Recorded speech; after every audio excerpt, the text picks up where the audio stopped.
Donc le PCI, c'est processus de conception intégrée. Conception intégrée, ça veut dire faire venir toutes les parties prenantes.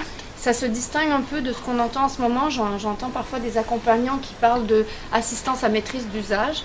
On ne s'inscrit pas tout à fait là-dedans parce que je considère que l'usager n'est pas à mettre devant plus que les autres.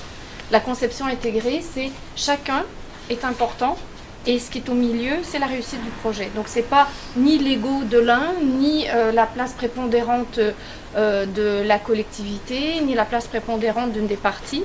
L'utilisateur ne devient pas devant parce qu'on inverserait à nouveau les rôles et ça créerait d'autres problèmes.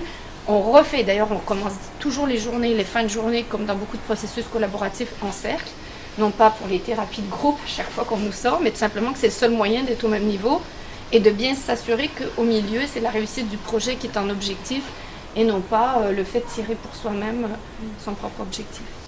Et le double avantage dans cette démarche, c'est que c'est des démarches assez intenses, puisque c'est des journées complètes. Mais à chaque fin de journée, le constat, c'était mais qu'est-ce qu'on a avancé, qu'est-ce qu'on a gagné du temps sur ces moments-là pour pouvoir justement prendre en compte toutes les contraintes. L'idée, c'est que plus on prend ces contraintes tôt dans le projet, plus il y a une culture commune sur le projet, plus on comprend ce qui se passe, plus l'architecte finalement elle est épaulé dans son travail difficile d'intégrer des contraintes techniques, réglementaires, d'usage. Et finalement, il est soulagé. Assez souvent, il a peur au début et en réalité, il est soulagé parce que quelque part, on comprend la difficulté et finalement, tout le monde a envie de l'aider, tout le monde a envie d'apporter la brique. C'est le cas de dire, la brique pour faire en sorte que le projet fonctionne bien. L'autre avantage, c'est que les utilisateurs en général et même les élus dont vous faites partie, en général, quand on regarde un projet, si on n'est pas du métier, on regarde un plan, on nous demande de donner notre avis, on essaie d'être intelligent, on dit ouais, c'est pas mal. Et en réalité, on n'est pas capable de se promener dedans, puisque c'est un métier de se promener dans un plan 2D. Et même aujourd'hui, avec de plus en plus des visions 3D, ça reste des visions artificielles. Et rentrer très vite dans un projet, c'est compliqué. Et qu'est-ce qui se passe ? Finalement, on essaie de donner 2-3 commentaires, mais on ne sait pas trop quoi dire. Et c'est au moment où c'est construit qu'on découvre, qu'on comprend et parfois qu'on regrette. Donc l'idée aussi dans cette démarche, c'est qu'un non-sachant, un non-expert, qu'il soit élu, utilisateur, va rentrer dans le processus parce qu'il va comprendre les choses au fur et à mesure et va pouvoir petit à petit s'approprier un espace qui est en 2 dimensions, se le faire sien et finir par nous dire là ça va pas, l'espace de ménage, là si je comprends bien ça fait 4 mètres carrés, je pourrais jamais rentrer mon appareil.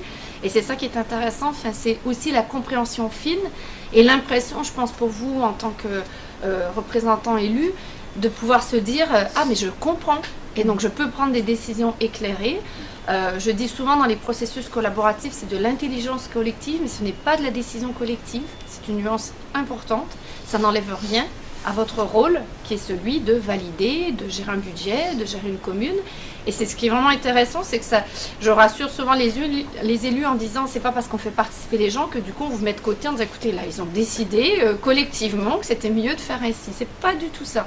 C'est des cerveaux qui sont mis ensemble, une culture commune, une vision partagée, et l'élu qui tranche au moment où il faut trancher. Donc régulièrement dans le processus, quand il y a eu des moments clés de décision, on a même demandé au conseil municipal, vous pouvez vous retirer 1 heure, 2 heures si vous avez besoin de réfléchir, décider, et vous revenez donner votre décision. Concrètement, si on a été dans un projet ordinaire, globalement avec 3 architectes, un architecte, donc Bruno, nous aurait présenté ce bâtiment agricole sans savoir d'où on vient, moi j'aurais jamais pu le faire passer, donc le projet serait parti à la trappe. Par manque de culture des élus, il ne faut pas se tromper là-dessus. C'est quand on voit les images, on choisit celle qui est la plus belle. Ça peut être, est-ce que la personne qui est en premier plan est avenante, ressemble à ma belle-mère et c'est ça, enfin clairement moi je suis architecte, donc je le vois dans les concours. Moi je perds beaucoup de concours parce qu'à un moment, les gens n'arrivent pas à se projeter, donc on va vers ce qu'on connaît, donc c'est des plantes, des fleurs, des belles couleurs. Et un bâtiment agricole en bois, c'est clair que même avec toute la bonne volonté du monde, j'aurais jamais pu le faire passer. Et voilà, aujourd'hui, on aurait du coup, on aurait subi un projet qu'aujourd'hui on a bâti. C'est un peu la différence, d'où le PCI. C'est un rôle bien particulier et qui demande de l'expertise en tout cas. Enfin, ça ne s'improvise pas. Et effectivement, le rôle qu'a tenu Marika là, c'est un rôle à la fois, il y a différentes phases, des phases d'ouverture, des phases de convergence.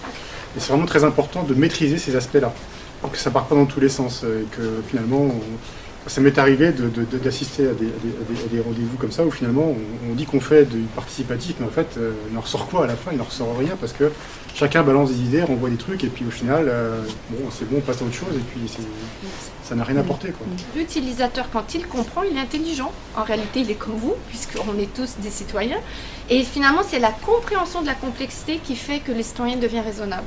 Au lieu d'être opposants ou au lieu d'être exigeants sur des points finalement qui sont inacceptables, du fait de la compréhension de la complexité, du fait qu'on voit bien que ça percute, au lieu que le cerveau se mette à dire « je ne suis pas d'accord avec votre proposition », il devient « bon, il faut trouver la solution ensemble » puisque personne n'a la solution tout seul.